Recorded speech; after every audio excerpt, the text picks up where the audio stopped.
you decided to officially go for it and make this move down to 145 pounds, what was, I guess first of all, did you make any practice cuts, or will you be going down to 145 for the first time when you cut down to that weight on January 13th? No practice cuts. I was feeling confident that I could make the weight and get down. My last 2 camps I've done, I've gotten down to like 163. So I feel like if I can do a camp for that at 55, then I should be able to get down to 45, no problem. One question that is always asked of you fighters when you decide to go down a weight class is, when was the last time you weighed that amount? You always hear that question. When's the last time you weighed 145 pounds? I asked you right before we started taping this. I remember you wrestled in college, but I didn't know what weight it was at. It was actually at 165. So I'm guessing it's been a minute since you weighed 145 pounds in your life. Yeah. Well, I played football my freshman year of college, and I was weighing, close to 200 pounds then. So my weight really fluctuates and goes down a lot depending on the sport. But the last time I was at 145, I was 13, like 12. This was my freshman year. I wrestled 145 my freshman year of high school. After making these adjustments in your lifestyle and the way you feel in camp, is this a weight that you are sure 100% that you want to stay at? Or is this more of switching things up? Let's move down to 145, but who knows? Maybe I'll be back up at 155 in my next fight. How hard is the commitment level right now?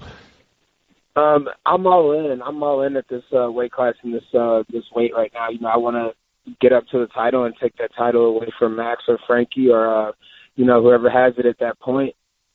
And then I'll try to, maybe I'll think about coming back up to 55 to hold 2 of them. But for now, I'm focused on 145 pounds. And if a big fight presents itself at 55, then I'll go back up. Yeah, I mean, it sounds like you're very committed to the 145-pound division. And let me change gears a little bit here. Talk about St. Louis, because you fought a lot there in Springfield before you got to the UFC, and you've basically fought in your UFC career everywhere but St. Louis. I mean, you've been around the world, you've fought all around America, and now here you find yourself essentially coming home. So why don't you talk a little bit about what it means to you to be fighting essentially a hometown fight, and also how you see St. Louis as a viable UFC market? It's incredible. I'm really excited that the UFC finally is coming to the best sports city in the country. I definitely think we're overlooked. We have a great baseball team, great hockey program, and now we're bringing the UFC for the first time there. That's incredible for the city. And, I'm trying not to get caught up in too much of going home and finally fighting in St. Louis, because I don't want to lose focus on the fight. And, I'm coming into town to take care of business and get a win. I'm not coming in to see family and friends or hang out and have a good time. It's like, no, it's business 110%. And then we can have fun. Have you been getting a lot of requests? I mean, I'm sure you get a lot of requests for tickets and stuff like that. How do you manage that? Do you just say, hey, man, talk to somebody else, or, I'll deal with this later? How does that work?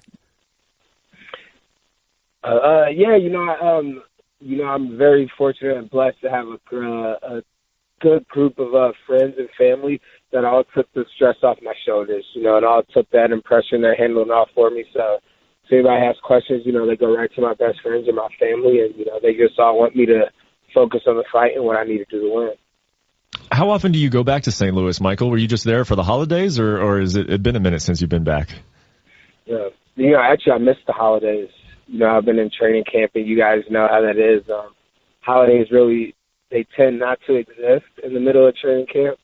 So, I missed out on all the Christmas dinner and the Thanksgiving dinner, but, my mom came down. So, I rarely get back home to St. Louis. I'm always busy training, helping the other guys, and I'm, busy, trying to complete my goal. And talk about, you're excited about where the fight is taking place. How about the opponent, Darren Elkins? He's on a nice winning streak. When you decided that you were going to go down to 145, or at least you were talking about it seriously, you were calling out some of the biggest names there. You wanted to fight Cub Swanson. You wanted to fight Jose Aldo. Darren Elkins, was that an exciting opponent to agree to in St. Louis? Yeah, I asked for the toughest. And one of the most difficult people to fight in that division. And, my answer has been heard. They gave me one. He's very tough. He's durable. He's been around. He's been in the UFC for quite some time, since I was an Ultimate Fighter. So he might not have the big name or the clout that all the other guys hold, but he's just as tough as anybody in this division.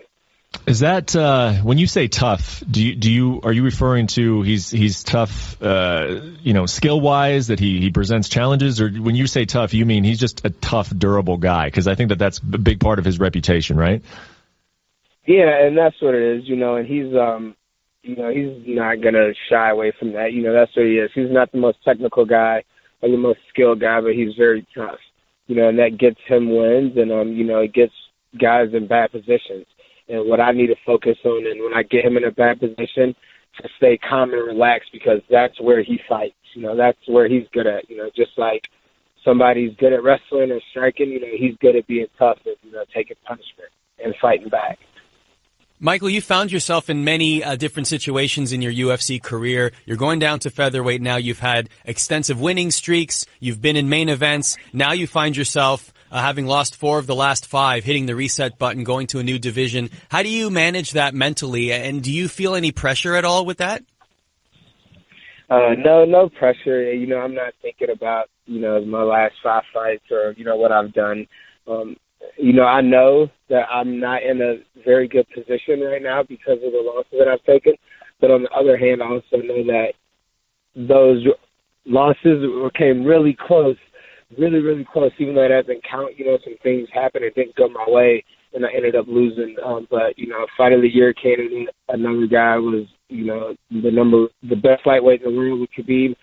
So it's just about me finding my focus and really hitting my stride. So this is just a roller coaster, one big journey. So, I'm on the downslope right now, and I'm coming up. Yeah, Michael, I would agree with everything that you just said about those fights, is that, something happens just slightly different here or there, and you haven't lost 4 of your last 5 fights. I wonder, when you go back and look at those types of situations, are you able to identify why you came up short in those fights, or is that just the name of the game? That's the business. Sometimes, it's a coin flip and you come out on the losing end. Which side of that are you on? Oh yeah, I've studied those fights and watched them numerous times. I've realized the mistakes I've made, and the big one in both of those fights, my last 2, is not staying focused and composed and rushing myself. Not getting comfortable. So one big thing, me and my coaches and my team has been working on this camp, and my comeback is me really staying composed and focused, and knowing to strike or when to strike and when to get out and use my speed and my advantage, instead of, over rushing myself.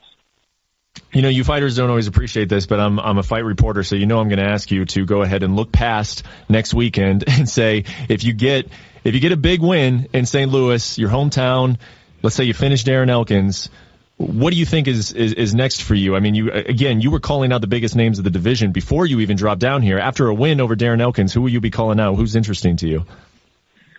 I'm looking for the number 1 contender fight or a title fight. I've just spent my time and paid my dues in this lightweight division. I fought everybody in the top 10. That's not my intentions at 45. I'm not intended to go in here and fight 1 through 9 and then work my way up to a title fight. I want to come in here and beat a guy that's already in the top 10, that's on a great win streak, make a statement, and then get in there and get a number 1 contender fight or a title fight. Frankie Edgar or Max Holloway, who do you think's standing there when you reach the top? I can't wait to see that fight. I'm going to say Frankie. I've always been a fan of Frankie. I love watching him fight, and he's on a different level, and he's on a different level that I don't think Max has seen yet. I think Max has gotten away with, beating Jose Aldo that really wasn't in the game, and then he defended against the Aldo that really didn't really care about fighting, looked like to me. So I think he's gotten off on these 2 last fights pretty easily. Yeah, are you happy that the featherweight championship has moved on from Conor McGregor, or do you sort of still wish that he was in the mix because you would have loved that fight? Oh, he's still in the mix for me. Like I said, this isn't a really permanent move. 45, 55. He's not too far. He's just doing this thing. But no, I'm glad it's moved on because it gives other people chances to shine and opportunities. Like a Brian Ortega, who just had a big one over Swanson, or these other guys. Max Holloway gives him more time to shine. So I'm glad he's moved on and he's not taking the spotlight from the other fighters that deserve to be put in that position. Michael, this might sound like a weird question, but you have expressed, confidence in getting down to 145 pounds. You said you only have 12 pounds to go, which I think at this point out from the game is a great number to be at. Are you nervous at all when you think about the week of the fight and having to cut those extra pounds, those late pounds, right before that Friday morning weigh-in? Does that make you nervous at all? Does it make you apprehensive? I have nightmares about it every night. I have nightmares. You have no idea. My first fight at 55, I got stuck trying to lose the last 3 pounds, and I couldn't get them off. And that's what I keep having flashbacks and memories of, getting down to 45. What if I get stuck? What if I get stuck at 47, 48, and I just can't get these pounds off? But, I'm glad I have a great support team, and my coaches are going to be there with me to make sure I make that weight. So what did you do? That story that you just told when you were a little bit over and your body just stopped, what happened? I was trying to cut them for 3 hours, and I just completely I got down to like a 0.5 over, and luckily the venue was around the corner from the place I was cutting weight. And I walked, and luckily I lost the 0.4, 0.5, and I made it. Wow. Have you hired a nutritionist to get you down safely to 145? Yeah. I'm working with the Lockhart Group. Okay. I've written in George Lockhart, so those guys have, they got me on a very great diet plan, and I have so much energy, and, it's like a new life. I'm so much more motivated to get into this. Well, I keep saying 145, but I should probably say 146, right? Are you going to make that championship weight? Are you going to be one of those guys that proves a point on your first trip down to a new weight class? Yeah, who knows? Definitely 46 is the goal, but I'm never willing to shy away from overachieving your goals. So if I hit 45 on the scale, then I hit it. There you go. 144.5, just to prove a point, right? Yeah, if they pay me extra, then I'll do 44. Yeah, of course. Yeah, I'll get an extra 20%. They should make that a new rule. If I come in a little under, they give 20%. There you go. We'll pass it along. We'll see if the UFC is agreeable to that.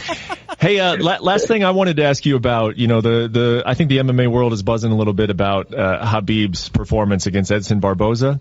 And I'll be honest with you. I kind of made a joke, maybe a little bit at your expense. I think you'll be able to appreciate it. But I said that during that fight, I said Michael Johnson is probably somewhere, rolled up and shaking, because he's having flashbacks to what happened in that fight. And we all know that night was not your night in New York. And I'm wondering what you thought of Khabib's performance. And also, we talk about just how dominant that is and how demoralizing it can be to an opponent. How long did it take you to mentally get over the performance that Khabib had against you in New York at UFC 205? Oh, I was over it right when I walked in the backstage. Really? Like over it as in to the extent of not letting it stick to me and hurt me. I went to the back knowing what I had to do for that not to happen again. And, it just pushed me and motivated me even more. Now, watching the fight, I definitely wasn't curled up under the sheets. I was like, damn, I know how that feels. Try to get up, yeah. and you can't go anywhere. And I'm telling people, trust me, he's trying. It's a lot harder than what it looks like. But, he did his thing. That's what he's great at. But I wish he would have comfortably stood up with me like he did with Edson for a little bit. Then we'd be talking a different story. Yeah. Well, you think he? I don't see how they consider Edson the best striker in the game, and he let Khabib stand up with him. You think he ends up fighting Conor? You think the sports world ever sees Nurmagomedov versus McGregor?